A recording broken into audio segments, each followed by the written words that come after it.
Welcome back to more race action from the British Minibikes Championship and the official Road to MotoGP series in the UK for junior riders as young as 7 years of age. This weekend we're at the longest karting circuit in Europe, Reesside Autodrome in Middlesbrough for round 2 of the series, where we're kicking off with the Ohvale 110 class with a slightly croaky Jake Sanson doing comms, sponsored by Strepsils I think this weekend. The Ohvale 110s will give us plenty of excitement here at Reesside. Caden Herring, Leon Simpson and JJ Manchester filling the front row of the starting grid. Cody Brennan, Sam Whitaker and Ella Mosgrove are next up on the second row to round out the top 6. On the third row of the grid, we've got Dylan Cook, Will Dickinson and Seth Hayward, who seems to be having some transponder issues. Then Cian Daly, Carter Spinks and CJ Maguire to round out the top 12. We'll have Rex Armand 13th on the grid from Matthew Jennings and Dan Tanton. And then Jasper O'Neill-White, Thomas Med and Oscar McAllister. The final 2 men on the grid will be Austin Dilks and Thomas Johnson, who has elected not to take the start of this race. Clearly some kind of difficulty with the bike. So it'll be an interesting run for the remaining 19 riders in the field. We'll definitely get plenty of great action as the green flag is at the back of the field, and now we're off under starters' orders and the racers charge towards Paddock Bend. And it's going to be a great start in the Ohvale 110 class. The riders between the age of 8 and 12. And we're going to see some exciting stuff between them. Leon Simpson has got the better start to move his way further forward ahead of Caden Herring. So Caden Herring has actually made a terrible launch down to 4th position by the look of it, because that's Cody Brennan, who's now all over the back of JJ Manchester. Dylan Cook has made a relatively good start as well as they go along the reverse corkscrew. Is that Dylan Cook in 4th position? No, it's not. He's in 5th position behind Caden Herring as Sam Whitaker is trying to get his move there on the hard-charging Will Dickinson. And up over the Wigglies. Oh, that's brave from Cody Brennan, who tried to dive straight through as Dylan Cook goes round the outside to get the move there on a very sluggish start for Caden Herring. So Dylan Cook now finds himself in 4th position. Caden Herring trying to get the run, and is actually struggling not to lose 5th position at this point. So not an easy start then for the pole sitter Caden Herring, who in qualifying managed to get a 1:19.33, but he's just not got the pace at the moment. There's a good battle going for 6th position as that's Whitaker getting through on the inside to move up a position. So Sam Whitaker up into 6th position then. Good start for him as he now finds himself in front of Will Dickinson. Then we've got Cian Daly, Matthew Jennings, and the rest of the field in tow. Trying to see where Seth Hayward puts himself. Well, he's in 10th place now in front of Carter Spinks and Thomas Med. So down towards the long rotating rib bend. It changes in elevation as you come off that turn. It's not a particularly difficult corner in terms of radius, but the elevation change really does sort out the tough riders from the rookies, as Bob Pope Straight is where the leader is already building a lead. That's over 2 seconds over JJ Manchester, with Cody Brennan there in 3rd position, trying to go right around the outside. Oh, beautiful. Up towards the Wiggles, and it's Cody Brennan through on JJ Manchester for 2nd position. So they work their way further forward, up through hairpin 1 and hairpin 2. Cody Brennan exactly where he wants to be. He's now got clear track in front of him to go after Leon Simpson, but Simpson's just building that gap, and it's getting bigger and bigger all the time. So absolutely perfect in terms of where he wants to be. But this is becoming a very tricky race for the men trying to close up on our race leader. It's going to go through hairpin 3 into hairpin 4 now to finish off the run at the dog leg. There's a good little battle for 2nd place though. JJ Manchester hasn't quite given up yet on his rights to 2nd place versus Cody Brennan. We've still got Dylan Cook in front of Caden Herring for the time being. 6th place for Whitaker, then Dickinson, Daly, Hayward, and then it is Matthew Jennings. So it's the Morningside man versus the Northamptonshire lad, Brennan versus Manchester, and Caden Herring trying to get on terms with Dylan Cook, the 4th position man, number 13 from Cheltenham. They go up the reverse corkscrew, named of course in deference to the Laguna Seca circuit in Monterey, California, although it is the corkscrew in reverse. Down the Bob Pope Straight, named after the man behind Reesside Autodrome, of course. So it's going to be an interesting challenge there, as we saw Seth Hayward trying to put the challenge on Cian Daly just on the outskirts of the top 10. Out through hairpin 1 and up to hairpin 2. Caden Herring still looking for this opportunity to get past Dylan Cook, but Cook is riding beautifully at the moment, not really going to make any easy mistakes by the look of things just keeping it nicely in his stride. Down the back straight, we've got Whittaker. Then that looks like Seth Haywood trying to put the pressure on now. Two riders in this race with the number 15, which definitely doesn't confuse things at all. Seth Haywood certainly putting the pressure on as he tries to get the run on the inside line. But he's made steady progress in this race, as Seth Haywood. Good to see. He was in the top 5, of course, last time out at Rowra, but he hasn't found it quite so easy this time as he works his way further forward. Seth Haywood trying to get past Cian Daly then for 8th position. Spinks has made a good run. He's up to 10th position now, making some steady progress himself. Then 11th place is Jennings in front of the very talented Ella Mosgrove, who has not had the best of starts to her race, was definitely quick in qualifying, managed to put her bike in 6th on the starting grid, but in race trim has not been able to keep that pace, as now we've got Dylan Cook really being hustled by Caden Herring and Sam Whittaker, who wants to get the move on the inside line himself, through to the Wigglies one more time. And still a very intense battle is brewing here. Hairpin 1 up towards hairpin 2, and Caden Herring still working very hard here to try and put the measure of the man in front of him. But Dylan Cook has been very smooth out of the blocks in this race. No major concerns or catastrophes to report at this point. So still, the competitors put in a good show. There is Seth Haywood trying to make progress again on Cian Daly. The problem is, even though he ran in the top 5 at Rowra, this is a tricky circuit to overtake on. Look, he's trying to set up the move, and even with a mistake from Cian Daly, he just doesn't have the timing on the throttle application through hairpin 4 to make the overtake. It's not so easy to get the overtakes done here. So the battle for second continues, as still we have Cody Brennan.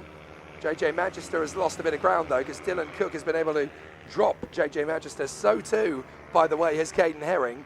So Manchester is slowly losing time. I don't know whether it's the bike or whether it's the tyres or whether it's just his confidence, but he's currently running in the 122s compared to everybody else around him on a 119 and a 120. So I think Manchester may have made a mistake somewhere, because it's certainly put Brennan up to second permanently now, with Cook and Herring battling away for 3rd and 4th. If we look in the background, we can see Whittaker has got ahead of JJ Manchester now as well.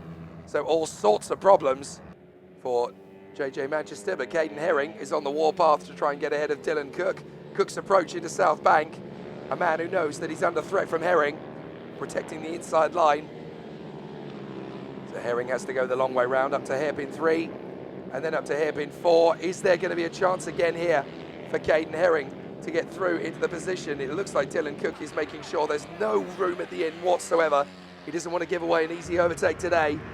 Into the last lap we go.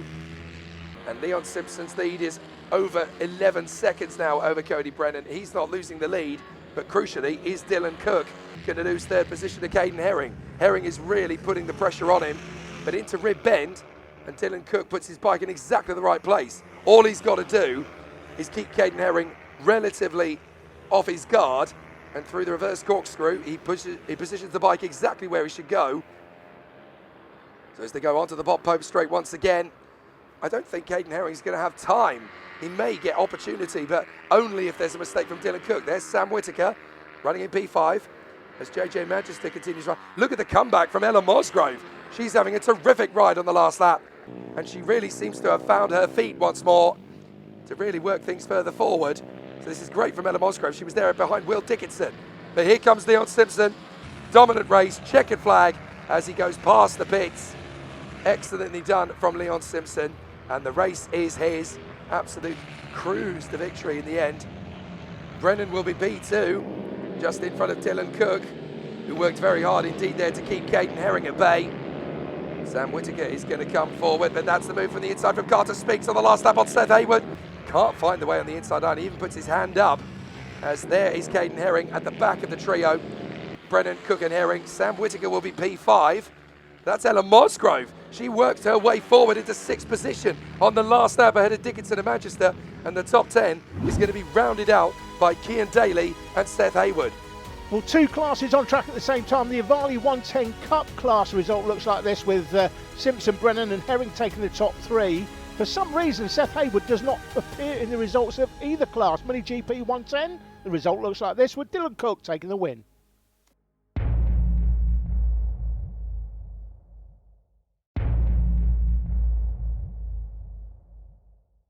The next race up was the FIM MiniGP 160 class, where this incident happened on the formation lap. The pole sitter, Matthew Thomas, going down, and due to safety reasons, he is not allowed to get back on the bike. In junior class racing on bikes, if you crash, you are out of the race, whether it's on the formation lap or in the race. Drama, Jake, at the start of this one. That is catastrophic bad luck for Matthew Thomas. Can you believe the pole sitter will be absent from this race before it even begins? Sebastian Kozlowski and Max Robertson then are going to be alone on the front row of the grid. Then Josh Herring, Leo Soliu and Ollie Everts will be on the second, with Riley Robertson, Austin Wilton and Charlie Bunn giving chase. But Matthew Thomas, he doesn't even get the chance to showcase what he could have done in this first race of the weekend. And that's a confidence crusher. That is disastrous for Matthew Thomas. So the race will start without him, and it becomes a fight between Sebastian Kozlowski and Max Robertson, with Herring, Soliu and Everts set to race over the scraps. Off we go. And it's a perfectly reasonable start for Sebastian Kozlowski. No problem at all in the FIM MiniGP UK 160 class for him to start off. The riders here between the ages of 10 and 14. And as they go into Rib Bend for the first time, Sebastian Kozlowski in absolutely perfect mode. Second place, that's Josh Herring ahead of Max Robertson as they go up the reverse corkscrew. So now the race becomes between these three. A little bit of a run wide there from Herring. This could be exactly the opportunity that Max Robertson's been looking for down the Bob Pope straight. He looks quick off the turn. Josh Herring's got to be committed, but I think Max Robertson's going to make the move into the Wiggles, and he's already got him before they turn in. Great riding from Max Robertson. Excellently done. Got the line perfectly out of the reverse corkscrew, and now he gets to go after Sebastian Kozlowski, having dealt with the pressure of Josh Herring, and now Herring's got pressure of his own. It looks like he's going to have to really work hard to keep Riley Robertson at bay. So Riley Robertson, having made a spectacular start, this is now Riley Robertson's chance to shine. One less rider on the grid gives Robertson the confidence to go after Josh Herring. Leo Soliu there in 5th position, having had a fairly reasonable start to the race, but that's not where he wanted to be. Then Wilton, then Sticky Bunn, Charlie Bunn himself, and Ollie Everts at the tail of the field. So through come the two leaders, Kozlowski versus Robertson. And Robertson is really going to make the charge here down the Rib Bend. He'll dive for the inside line, and he takes the lead. But can he shut the door on the exit? Kozlowski is going to draw back level with him once again. And as they go to the reverse corkscrew, Kozlowski back in front of Robertson. Oh, magnificent dueling between these two. They'll come off the reverse corkscrew and down the Bob Pope straight. And this is where Robertson really needs to use the same tricks that he pulled on Josh Herring. He's going to go for it. And Robertson back in front. 3 overtaking moves in less than half a lap. And Robertson is back into the lead of this race here at Teesside. A great first race for the FIM MiniGP UK 160. And Robertson is in front, but Kozlowski's not done yet. Can you imagine how sick to the stomach Matthew Thomas must be, having to sit and watch this on the sidelines thinking, but I was faster than all of you in qualifying. I should be the man who's leading this one.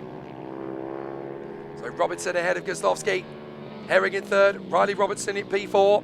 Then Soliu, Wilton, Bunn and Everts. So a very tough race battle. Ollie Everts had some problems with his bike on the first lap, by the way, but his pace is starting to come back to him once again, as Max Robertson bangs in a 1:15.7. That's half a second quicker than Kozlowski, but interestingly, Josh Herring is actually now catching these two as well. So I would suspect that Josh Herring's got a little bit more in reserve here to try and take on these two. This is going to be fascinating up the hill. As Kozlowski goes up the reverse corkscrew, he wants to try and make the same move on Robertson that Max made on him a lap ago. Kozlowski's very close as they go down the Bob Pope straight. But this is where Robertson is so confident, up to the Wiggles, and there's no chance for Kozlowski to get back in front. Right, left, right, and then up to the long flowing left-hand hairpin here. Hairpin number 1, hairpin 2, and look how close Josh Herring's got to them. This could be a 3-man brawl now, as Herring is close right up at Kozlowski. Kozlowski having a look down at the bike on the way down towards South Bank. I wonder if he feels there might be a slight problem with the machinery at the moment. But certainly Max Robertson has the confidence and the audacity up front. This is great work through hairpin 4. He'll go up towards the dog leg. And Max Robertson is in command of this race now. This is not an easy ride for Kozlowski now. He's got to try and retaliate, as into the third position charge. Josh Herring has just completed the half distance mark with a 1:15.022. That is monstrous speed from Herring, going a couple of tenths of a second quicker than both men up front. So Josh Herring is threatening to steal the win from both of them. This is where we get the high quality riders of the FIM MiniGP UK 160. Gostovski swarming around all over the back of Max Robertson, but Herring is not far away down the Bob straight. 1, 2 and 3, the riders fighting for the victory, and Herring has caught these two men up. So can Josh Herring go for the move on Gostovski before Gostovski can get past Max Robertson? Into hairpin 1. Herring having a look for the inside of hairpin 2. He's not close enough to make that overtake. So Gostovski needs to use that opportunity. He's fended off Herring for the moment into South Bank. Nobody's brave enough to get the overtaking move there. You've really got to have nerves of steel for that move.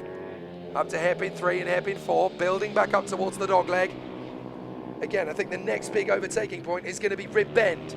So Sebastian Gostovski needs to nail these next few apexes and shake off Josh Herring. Otherwise, Herring will make the overtaking move before he even knows what's hit him. So still, they race so close together, these three riders. Through Paddock Bend, along the Paddock Straight and up to Rib. And here comes Josh Herring. He's going to stab it on the inside line. He'll go for Gostovski, but he can't make it. He's got to wait. So Gostovski is furiously getting back on with it at the corkscrew. The reverse corkscrew. Meanwhile, Robertson versus Soliu. So Leo Soliu is caught right up to Riley Robertson. There's only a quarter of a second between these two. So you've got to think about when the move's going to come. The battle for fourth position. Here comes Josh Herring. Side by side with Gostovski. And he's made it. Josh Herring in a second into the Wiggles. So Josh Herring, the young lad from Bury St Edmunds in Suffolk in East Anglia, getting the move into second position. Now he can take on Max Robertson. But Gostovski's going to have another attack off the turn and down the straight towards South Bank. Herring holds it for the moment. This will do nicely. But Josh Herring has got into second position at exactly the right time because there's only one lap to go at the end of this one. And Josh Herring is going to have to work so hard to keep Sebastian Gostovski at bay. And this is perfect for Max Robertson because he's got that little bit of daylight now between himself and Josh Herring. Over the line, the last lap begins, and Max Robertson has a lead that looks completely unchallengeable. Through Paddock Bend. But Sebastian Gostovski, the youngest rider in the field, of course, trying his best to work his way back on terms with Josh Herring to get in a second position up to the reverse corkscrew. And Herring fancies his chances of a win here on Max Robertson. Gostovski is no longer his target. Now it's Max Robertson. A good run off the reverse corkscrew and down the Bob straight, and he might challenge towards the Wiggles. Here comes the opportunity. Herring is so close to Robertson. Carry the speed. Keep it going. You might have something in a hairpin 1. He's not close enough. He's got to hope that there's another opportunity into hairpin 2. Here he goes. Can't get close enough. Max Robertson has put his bike everywhere he needs to place it. As up in front, that is Charlie Bunn, who will need to get out of the way. But the three leaders are closing up. Could this change the race? As up the inside, Gostovski's got to run off South Bank to go up the inside, and he's going to get boxed in. He'll get to both. Sebastian Gostovski snatches the win away from Robinson and Herring with a brilliant bit of racecraft. They get boxed in behind Charlie Bunn, and Sebastian Gostovski snatches the win on the very last lap here at Teesside in the first FIM MiniGP UK race of the weekend. Let's see how he did it. So Herring drifts wide in South Bank. That puts Gostovski to the inside line. So he draws level. Robinson's going to try and lap the back marker, but he hesitates because he doesn't know where Charlie Bunn's going to go. That drifts him wide, almost into the path of Herring, and Gostovski sees the gap and snatches it away. Absolutely incredible from Sebastian Gostovski. He takes the win away with just 3 corners remaining. Sebastian Gostovski snatches the win then from Max Robertson and Josh Herring. Riley Robertson fends off from Leo Soliu to the flag, ahead of Ollie Everts, Austin Wilton, and Sticky Bunn. Charlie Bunn in 8th place, but what a steal from Sebastian Gostovski in the dying embers of this opening race of the weekend. Fantastic. So into the BMB 160-50 race, and Sebastian Gostovski is hoping that what's good for the goose is good for the gander. If he can win in FIM MiniGP 160, maybe he can win in the British race as well. He's got Guy Golder alongside him on the front row of the grid with Bradley Curtis, then Max Robertson, Matthew Thomas and Leo Soliu. Then we've got Riley Robertson, Riley Paisley and Josh Perkins on row 3 from Taylor Davies, Leon Simpson and Caelan Ratcliffe. Behind them, the ever-impressive Ella Mosgrove. And then at the back of the grid, it will be Emilio Pereira. We also have Max Johnson, Charlie Bunn and Frankie Watson listed. But while the former two qualified, they will not race. Frankie Watson was entered, but will not take part in the weekend. We're off and away, and oh, up in the air, that's Josh Perkins, who gets a bit of a wheelie as he makes the start. But that's definitely not the way he wanted to kickstart this race. And so the 10 to 14-year-olds in MiniGP 160-50 battle away to the first corner. And Sebastian Kozlowski has proved that yet again, as long as his confidence is sky high, he can make the jump. He's already dueling away with Guy Golder, who has got himself into a good position to challenge, but Kozlowski has hit the front of this race already. Guy Golder is now giving chase to him. Bradley Curtis and Max Robertson in pursuit. And where is Josh Perkins after his start? Well, he's still in the field, so that little hi-ho silver moment has certainly not put him out of the race, but it will certainly have compromised his performance in this one. Just 14 riders of the 17 that were entered, 16 qualified. But through comes Guy Golder to challenge the race leader, Sebastian Kozlowski, who is clearly loving life at Teesside. And the feather in the cap after that steal in the FIM MiniGP race, goodness me, that's going to make him a very hard man to beat. Guy Golder still giving chase in second place. But the man in third position, that is Bradley Curtis, having made a fantastic start ahead of Max Robertson. So Robertson on the yellow bike again in fourth position. Fifth place for Riley Robertson. He's really having a good weekend so far here at Teesside. As we watch Emilio Pereira going through in the midfield there, he's gone from the back of the grid to ninth, ahead of Ratcliffe, Perkins, Johnson, Simpson and Ella Mosgrove, who's had a very difficult start to this one. Up the reverse corkscrew, and the battle for second is raging. Bradley Curtis fancies his chances here on Guy Golder. Max Robertson is in the background, waiting in the wings. And Riley Robertson having a good duel here with Leo Soliu. So there's still plenty to do, but you get the sense that Sebastian Kozlowski is going to be a very tough man to shake now. So Guy Golder has just got to keep his pace up here to try and stay with Kozlowski. But Bradley Curtis is still there in third position. He wants a taste of it. Look, Guy Golder's picked up the pace already. He started dropping Curtis. He's now going to try and get after the race leader, Sebastian Kozlowski, through hairpin 3, up towards hairpin 4. Curtis is still there. Those yellow wheels, very easy to distinguish out of the crowd. But Sebastian Kozlowski leads in the early stages of this MiniGP 160-50 race. Can he hold it to the flag?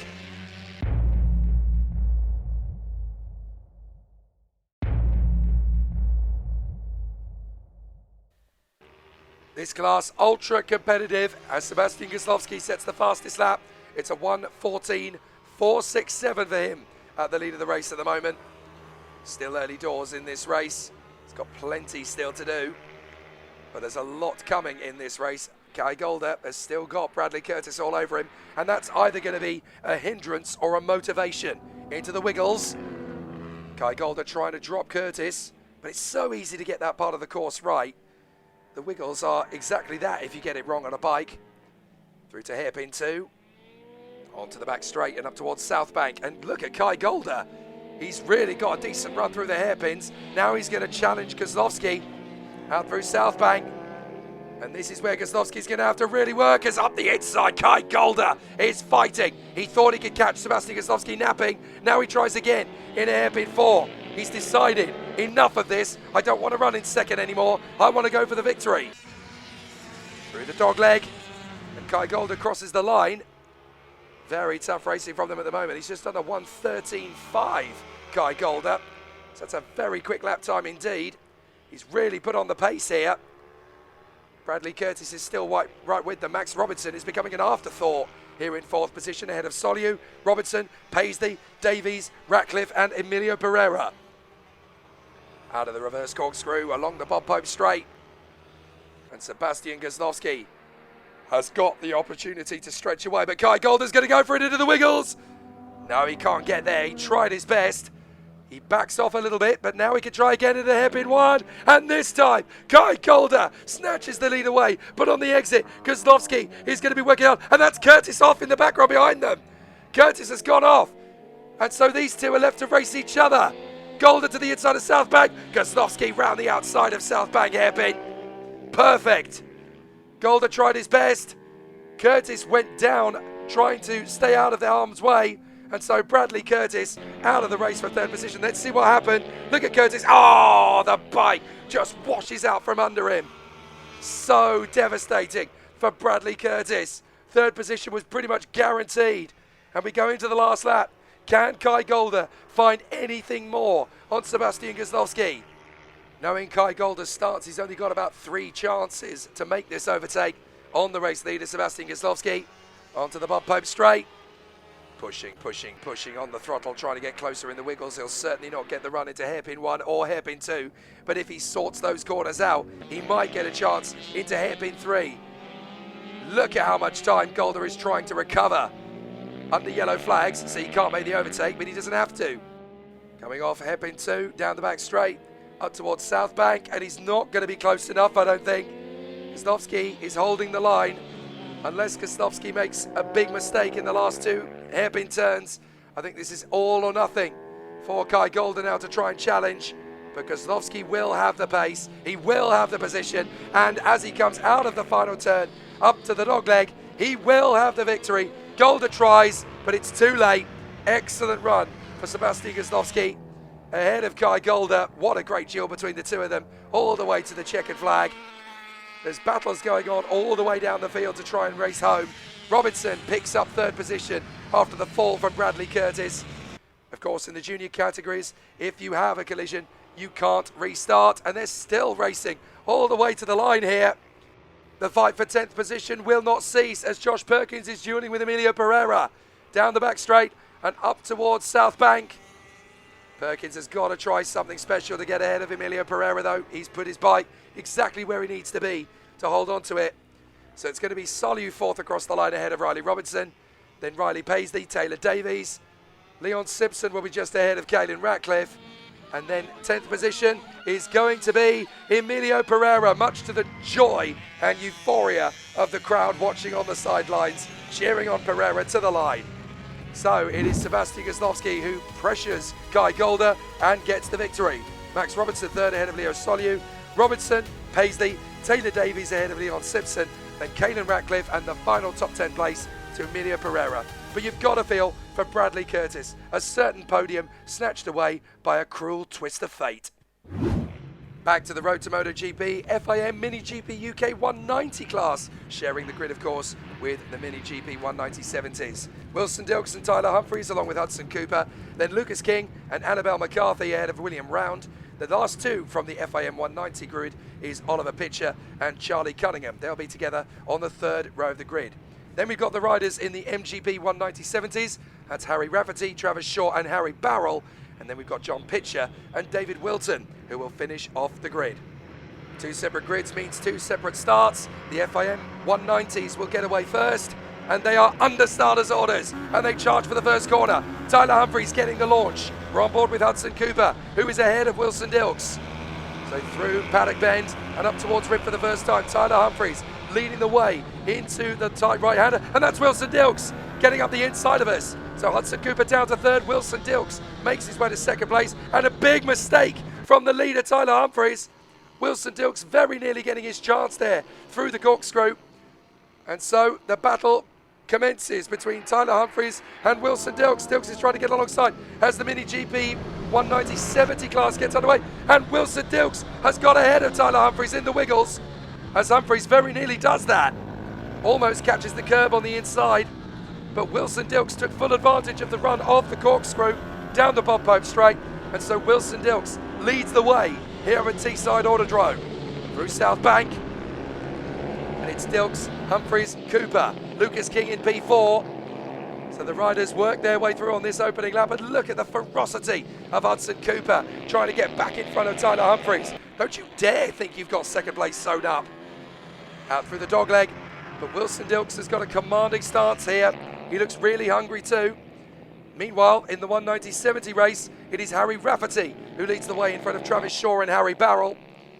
So still the battles rage. Hudson Cooper, he's the man with our onboard camera. But it's not easy to stay with the two guys in front. Look how quickly these two men have started to stretch away. Dilks in the lead, Humphries in second. It's all about rhythm in these classes. And at the moment, the rhythm is not with Hudson Cooper. Dilks has the lead from Humphries. Here's the battle for the lead in the 190-70 class. That's the British minibike category of pretty much the same bikes. Rafferty, Barrell and Travis Shaw. And here's the FIM class back in front. Dilks, Humphries and Cooper. So Wilson Dilks controlling the pace as he goes onto the back straight up towards South Bank hairpin. Tyler Humphries is there in second place. We're on board with Hudson Cooper. Let's ride. Have a listen as he goes through.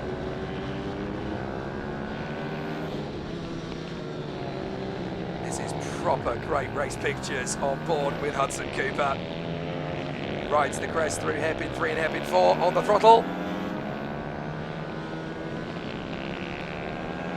Fantastic work from our camera crew, and to mount an onboard camera on that particular part of the bike, it gives you a real feel for what these teenage chargers are doing at this level. So here is the battle once again in 190-70, and that's Travis Shaw into second place now. So Travis Shaw appears to have got ahead of Harry Barrell.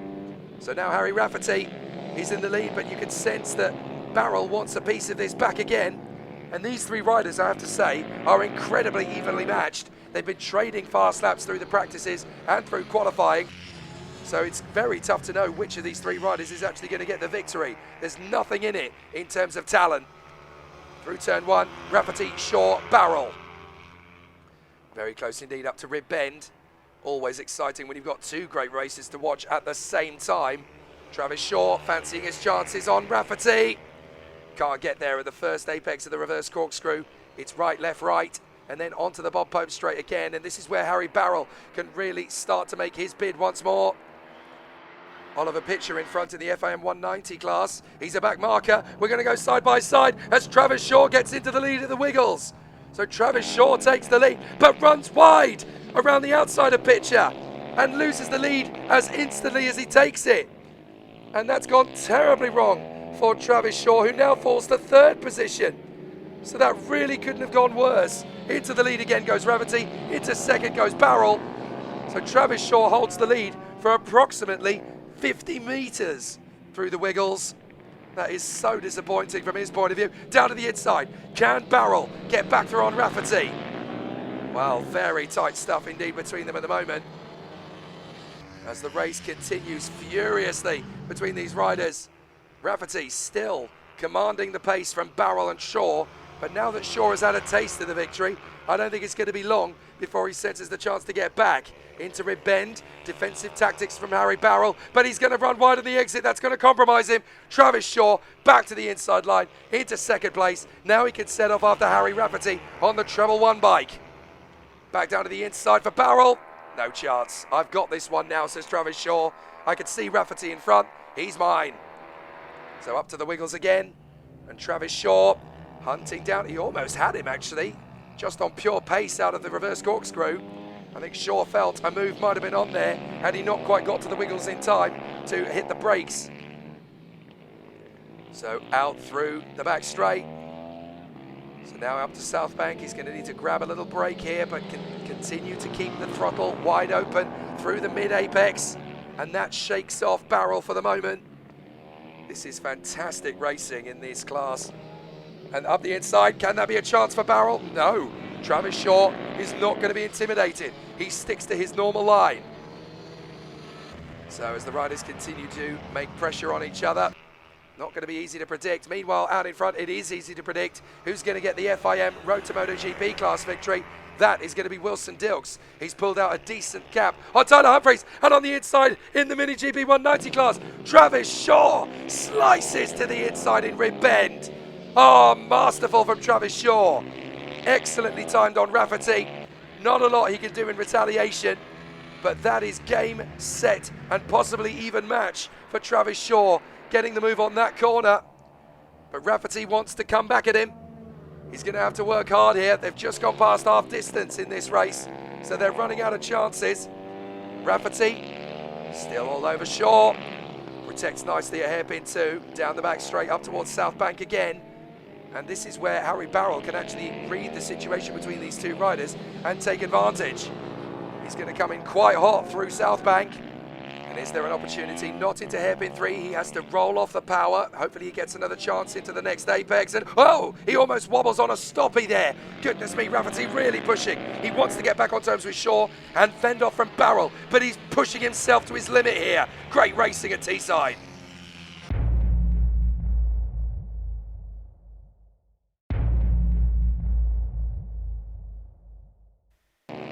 Closing laps of this race, and goodness me, it's got mighty close in the MiniGP 190/70, as now that's Travis Shaw in the lead. They're going to go 3 wide up to the inside line. That's beautiful from Barrel. He's managed to get past Rafferty and Shaw in one fell swoop at South Bank. That takes a massive amount of courage to get that kind of overtaking move completed, and Barrel has absolutely stormed it to get into the lead with just a couple of laps in hand.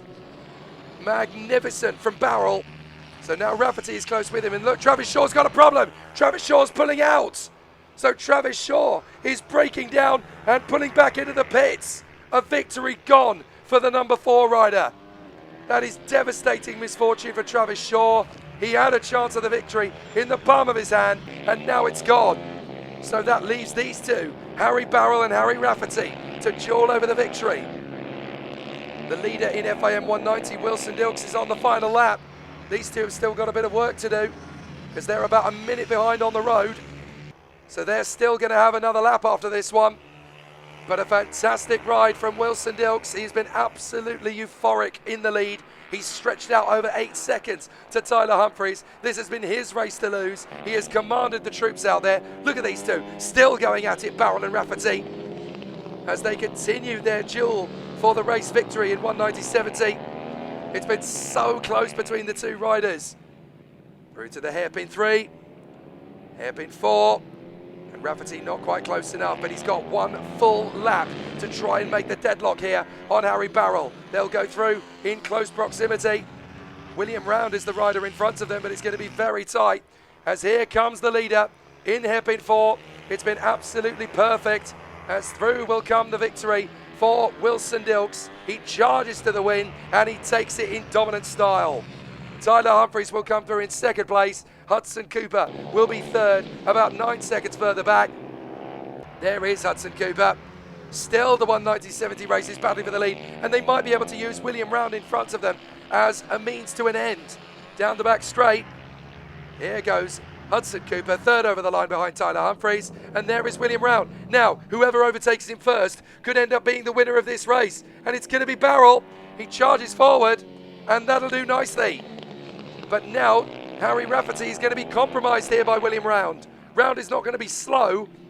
He's just not a front runner in FIM 190. Up to the inside, and there's the win gone. Harry Rafferty will never catch Harry Barrel now. That's what the tactics of going through the traffic can do. And there's nothing, absolutely nothing Rafferty can do to respond. Barrel is going to have this. He'll have the win in the class as well. Excellently done. Behind King, Cunningham and McCarthy on the road, it's Harry Barrel who takes the victory in MiniGP 190/70. So Wilson Dilks wins in the FIM MiniGP UK 190 race ahead of Tyler Humphries, Hudson Cooper, Lucas King, Charlie Cunningham and Annabelle McCarthy, with William Round actually playing his hand in the 190/70 race in the British Minibikes class, as Barrel takes it from Harry Rafferty. Wilton ahead of Pitcher. The last Minimoto race this weekend is the final race in this programme. Only 5 on the grid. Riders as young as 7 years of age. No Nelly Youth this weekend, who's proving to be very popular with you viewers out there. But watch out for Daisy Grayson, Jake. Indeed, only 45 thousandths of a second between Dilks and Grayson in qualifying. Joey Billam P3, Logan Paisley and Harry Everts to complete the grid. But Doncaster Daisy looks like a very big talent for the future. Off we go. No worries at all off the launch for our race leader as into the first hairpin. Austin Dilks looks like he's going to continue where he left off with a race 1 and race 2 victory. But Daisy Grayson, the number 19, is the next big lady racer on the calendar. So Dilks is your leader through the first few corners. Daisy Grayson, a little bit of a sluggish start, but has managed to work her way further forward. And don't forget that Daisy Grayson is only 7 years of age. There's so much potential for her as she moves forward. 6-year-old Logan Paisley running in third place in front of the 8-year-old Joey Billam. So Logan Paisley definitely a talent to watch out for as well. Only 6 and still racing for top 3s. Look how close Daisy Grayson is getting on this opening lap. You've got to remember that there's only a British Championship. There's no club racing, no regional district categories. You've just got to go into the British Championship and try and set the pace as soon as you get on the bike. That's a lot of pressure to put on these youngsters. 6 to 9 years of age, Dilks getting wide. Is that going to be Grayson through to the lead? It is. Daisy Grayson hits the front. Doncaster Daisy is your leader in fantastic fashion. So she really worked her magic there. Having learnt what to do in the first 2 races, now she's got the confidence and she's right up at the sharp end.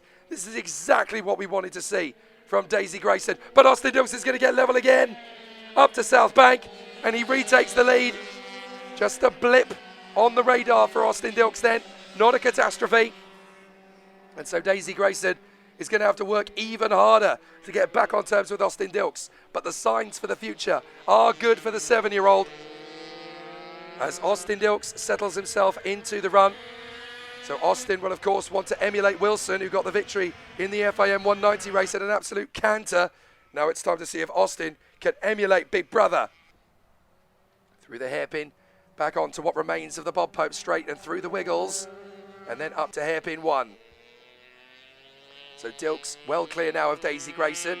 It's about a second or so between them. And that could be the gap that finishes this race. It's certainly full of confidence for Dilks. Now we've got this battle that resumes once again. Paisley versus Billam. And these two have been fantastic over the weekend. Paisley had a mechanical problem earlier on, which dropped him out of the race in 3rd. But this time he can really push on and try and seal that position ahead of Joey Billam. Harry Everts having a good race of it this time. And also for this race, no jump start penalties. Everybody getting it perfectly off the line this time. Grayson got a 5-second penalty in the earlier race, if you remember, but it didn't affect her position because she was well clear of the man who finished in 3rd place, Joey Billam. So as the riders continue across the line, still plenty of time to go in this race, but it's looking very solid indeed at the moment. Dilks and Grayson, very evenly matched in terms of lap time, only a 1/10 of a second between them at the last count. So 56.055 for Austin Dilks, 56.124 for Daisy Grayson. There's not much in them in terms of 1 lap pace. It's just experience and confidence mainly. Dilks has a little bit more time on the bike than Daisy Grayson, but with that kind of talent, is very much the possibility that Daisy Grayson could be a real charge for the future. She could be another Maria Herrera or even the next Jenny Tinmouth. She could break so many records for British motorcycle riders in the future. So across the line they go once again.